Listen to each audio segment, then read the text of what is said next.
Today I'd like to tell you the story about our baby girl Ella. In January 2012, I received the best birthday present. I found out I was pregnant again.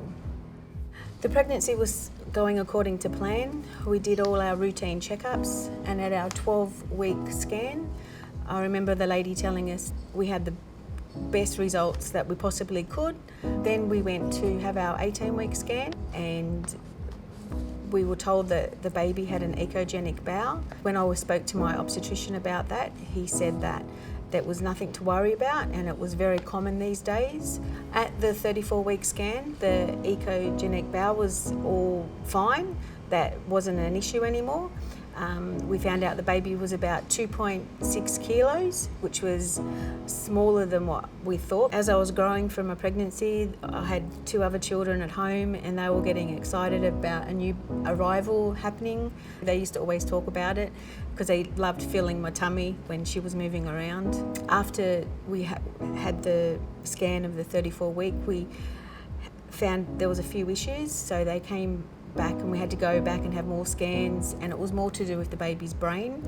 But we had blood tests, and then they found out that I had some point in my pregnancy.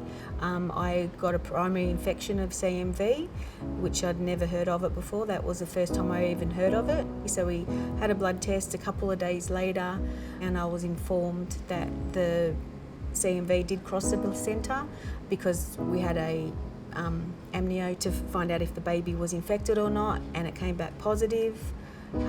At which point in time I was told that the main problem with CMV was the baby could be born with a hearing problem or eyesight, and that we would probably just have to follow up of tests when the baby's born. But she could be born 100% perfect and not an issue at all. I never got to hold her when she was born. My husband never got to cut her cord when she was born like we did with the other children. And then she was taken to special care straight away. And then they told me the next 72 hours was going to be crucial for her, and they were going to do the best for her. We went into a room where the doctor that was looking after Ella came in and told us for the first time, because no one had told us before this, that she probably won't make it.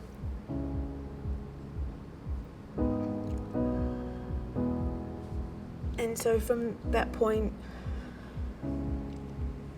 we knew what we were up against. So we got to spend the next, the whole day with her. And that's, we're grateful for that, because there's a lot of people that don't get that. So we got to hold her, we got to kiss her, we told her that we loved her. And then she passed away at 3:45 on the 30th of August.